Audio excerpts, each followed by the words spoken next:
And see, like I said before, sometimes people came to the spiritual path looking for life insurance, that you know, maybe somehow I can remove all doubts and challenges and obstacles. Well, forget it. And forget it about doing it for anybody else either. You've got to let go. You'll become more powerful in helping people the more you let go. You'll notice this first with your family. The more you let go, the more they transform after this. How many of you have already experienced that? Yeah, room full. The more I've let go, the more they've transformed.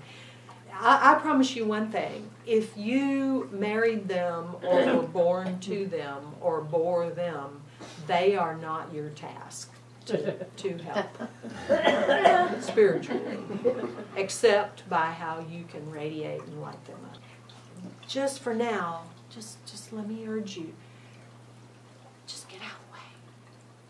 Let go, don't worry about it. If your mind does worry about it, just say, thank you very much. My large self is not worried about it.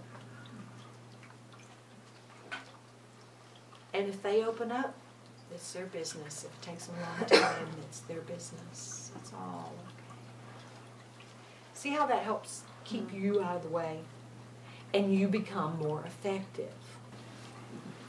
The movies where the detective gets too attached to the case, maybe because it's one of their family members that's been murdered or wronged or something, and so the detective kind of goes way beyond the call of duty, going out looking for the bad guys, and then the captain finds out and says, "Detective, you're off the case.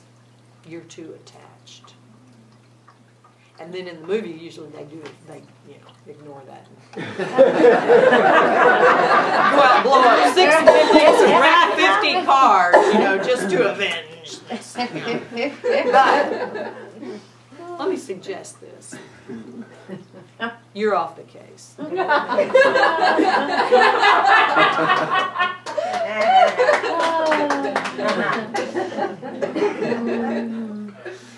And the more you get off the case, the more they'll transform.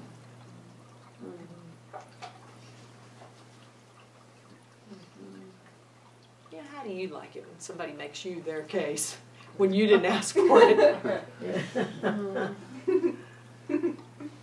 I won't attempt to help anybody who didn't ask for it. Sign it, come in, then we'll go.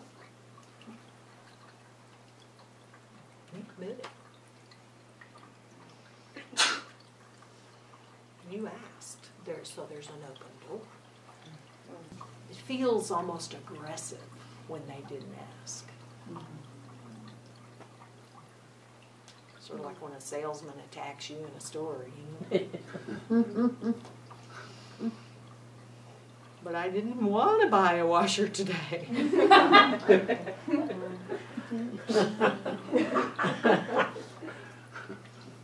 Yeah. So, it's like that. Let me think of his name. The comedian that does "You Might Be a Redneck If." I'll think of it.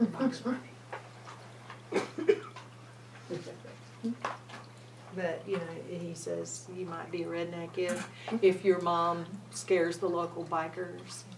You might be a redneck. If one of your relatives invites you over to their housewarming and you go over to take the wheels off, help them take the wheels off, you might be a redneck. Well, you might be a bit controlling if you try to convert people who don't want to be converted. The minute it's too tempting to look at what somebody else is doing or what's going on, look with them. Just come be with your feeling about it first, and then the doors open up. Be with your feeling about it first.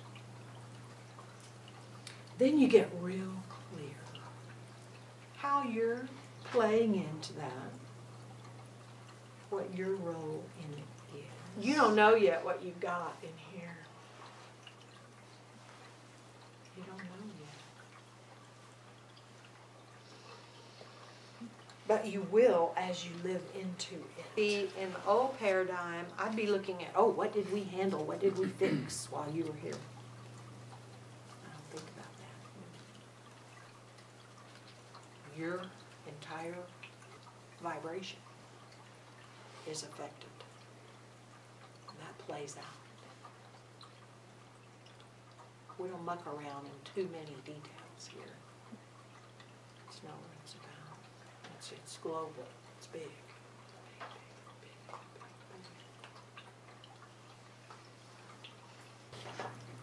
You know, you may tap in so fast and you start getting all your unconscious mind stuff from within. But people go at different speeds, and some people find the online courses very helpful in retraining that mind and opening it up and getting all the other stuff out.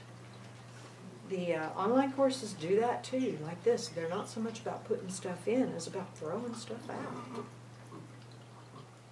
The biggest old paradigm thing that I see getting dragged into divine openings, and people sometimes realize it later on, is the working on it, processing thing. They'll wake up in the middle of, they'll go, oh my God, I suddenly realized I was dragging that old thing into divine openings. No wonder it wasn't working.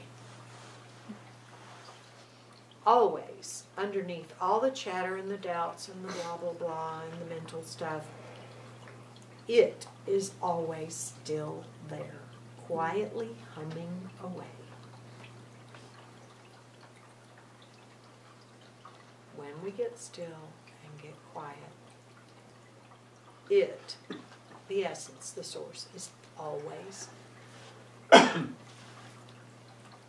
true and there. And often it's not saying much. It's just there.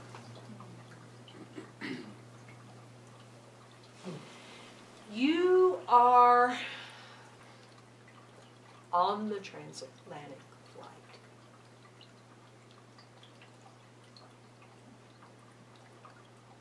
The doors are closed. Takeoff has happened.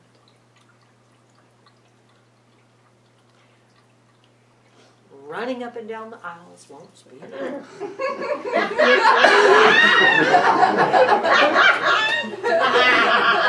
Maybe if I run toward the front of the plane, I'll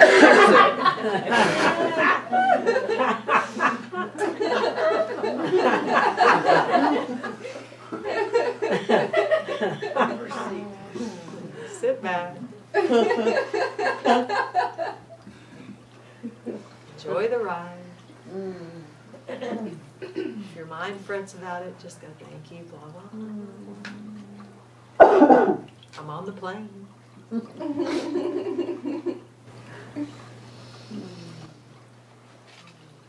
More and more, you'll just come to naturally feel that way. You'll know that there's nothing to do except enjoy the ride. And if you're not enjoying the ride, look at that. How can you just get a life and enjoy the ride? Sometimes if your life is about seeking, that can take a little readjustment.